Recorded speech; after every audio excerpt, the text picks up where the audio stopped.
안녕하세요. 콘스탄트 김의 티스와 함께 돈 버는 아카데미. 이번 시간에는 돈 버는 은퇴. 많이 넣을수록 손해인 상품이 있습니다. 아주 이상한 상품이죠. 알아보도록 하겠습니다.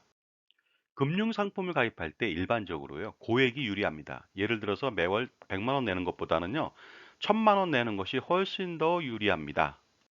그런데도 불구하고요. 많이 넣으면 넣을수록 손해가 더 나는 상품이 있다는 것이죠. 과연 이런 상품이 무엇일까요? 바로 연금저축이 되겠습니다. 왜 연금저축이 많이 넣으면 넣을수록 손해일까요?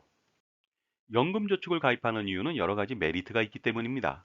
그 메리트 하나씩 알아보도록 하겠습니다. 첫 번째는요, 연간 납입보험료에 400만 원까지 세액공제를 해줍니다. 이로써 최고 매년 66만 원까지 그 환급금을 받을 수가 있습니다. 두 번째는요, 이자도 받을 수가 있고 배당도 받을 수가 있습니다. 상품에 따라서요. 세 번째는요, 종신등록 연금을 받을 수 있습니다. 물론 생명보험인 경우만 종신연금이 가능한데요. 다른 데서는 확정연금으로 받을 수가 있습니다. 그렇다면 세액공제 내용 자세히 알아보도록 하겠습니다.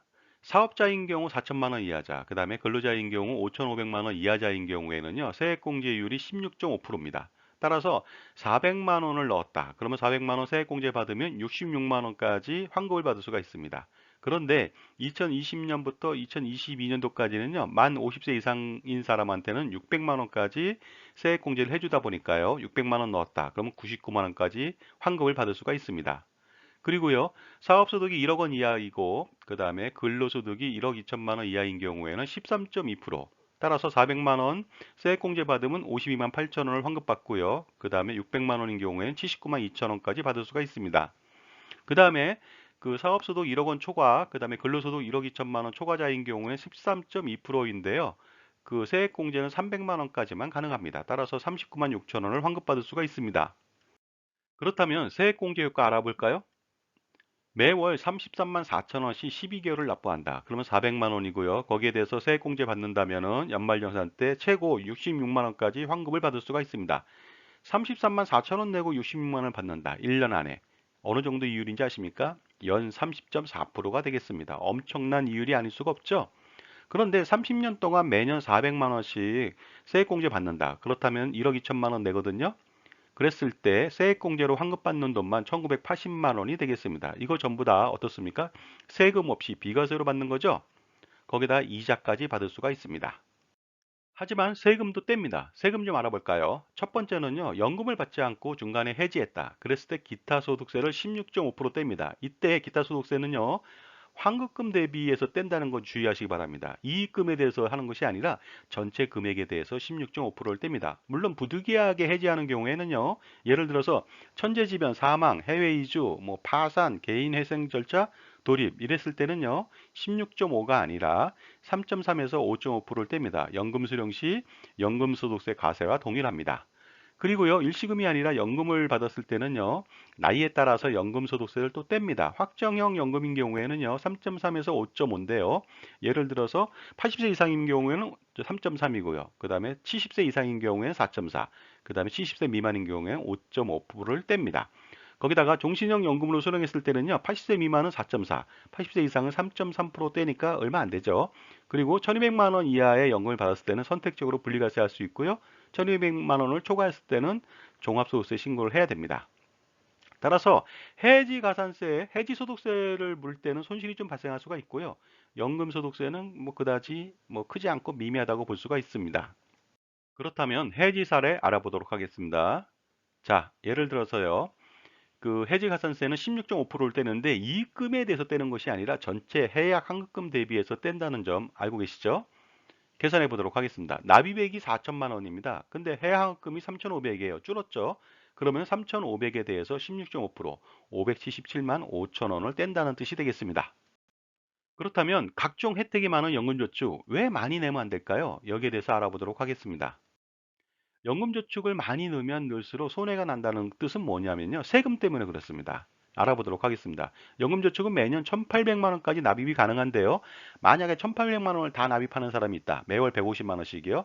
그랬을 때는요. 400만 원에 대해서만 세액공제 해주니까 나중에 400만 원에 대해서 과세를 합니다. 물론 1,400만 원에 대해서는 비과세를 해줍니다. 여기까지 좋아 보입니다. 그런데 중요한 것은요. 400만 원에 대해서 이자가 발생할 거 아닙니까? 이자 발생액도 과세를 합니다. 그거 당연하겠죠? 하지만 1,400만 원 비과세에서도 이자가 발생합니다. 무려 400만 원보다 뭐 3배 이상 발생하겠죠? 엄청나게 발생하는 이자 발생액에 대해서도 과세를 한다는 것이죠. 그렇기 때문에 세액공제도 받지 않고 이자에 대해서는 과세를 받는다. 이것이 문제이기 때문에 가급적 400만 원까지만 가입을 해야지 400만 원을 초과했다. 그러면 많이 넣으면 넣을수록 손해가 난다는 뜻이 되겠습니다. 따라서 연금저축보험료는요, 어느 정도 내면 좋을까요? 매월 납입 150만 원에서 1,800만 원을 내면 안 됩니다. 그리고요, 400만 원에 맞춰서 월 33만 4천 원 내면 딱 좋은데 이것도 보다 효과적으로 낼 수가 있습니다. 어떻게 내냐면요, 매월 12만 원을 내면 연 144만 원 내죠. 그 다음에 연말에 256만 원을 추가 납부하면 총 400만 원이 됩니다. 이렇게 해서 400만 원까지 세액공제 받는 것이 가장 유리합니다. 왜 이렇게 할까요? 바로 추가 보험료에 대해서는 어떻습니까? 그 사업비가 굉장히 싸기 때문에 이렇게 12만 원만 하고 추가를 납부하는 것이 가장 효과적으로 수익률을 극대화시킬 수 있는 방법이 됩니다. 자, 연금저축 관련돼서 꿀팁 좀 알아보도록 하겠습니다.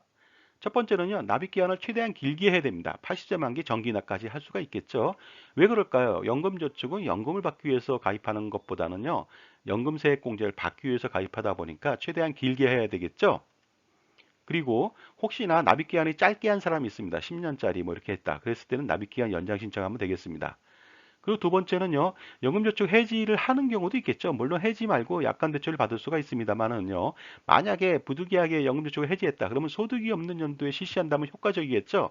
왜냐하면 그 연금 그 기타 소득세 내고 나중에 이듬해 종합소득세 신고를 통해서 환급도 가능하기 때문에 그렇습니다. 그 다음 연금저축 꿀팁 알아보도록 하겠습니다. 그래서 연금저축은요, 연간 400만 원까지만 가입을 하고요. 그래도 여유가 있다면은요, 여유 있는 돈은 국민연금 임의 가입하십시오. 그 다음에 임의 계속 가입도 할 수 있고, 추납도 할 수 있고, 반납도 할 수 있습니다. 그리고도 돈이 남았다. 그러면 개인연금 보험을 들으십시오. 뭐 예를 들어서 1,400만 원을 들었다. 그러면 비과세가 될 테니까요. 개인연금 보험 같은 경우에는 공시이율보다는 실적배당형 변액연금이 더 낫겠죠. 나중에 보다 많은 수익을 가져갈 수가 있으니까 그렇습니다. 그 다음 알아보도록 하겠습니다. 연금저축 그렇다면 어떤 금융기관에 가입하는 것이 좋을까요? 선택사항입니다만은 대부분의 사람들이 예전부터 생명보험을 통해서 연금저축을 가입했습니다. 그 이유는 뭐냐면 종신토록 연금을 지급하는 혜택이 있기 때문입니다. 다른 데는 확정형밖에 없거든요. 그러나 요즘은 어떻습니까? 투자 실적을 굉장히 중시 여겨가지고 증권사에서 판매하는 연금저축 펀드를 가입하는 경우도 있더라는 것이죠. 근데 중요한 것은 펀드이기 때문에 원금을 보장하지 않는다는 거, 그 점을 유의하실 필요가 있습니다. 그리고 개인의 리스크 톨러런스, 위험 감내도에 따라서 선택하시면 될 것 같습니다.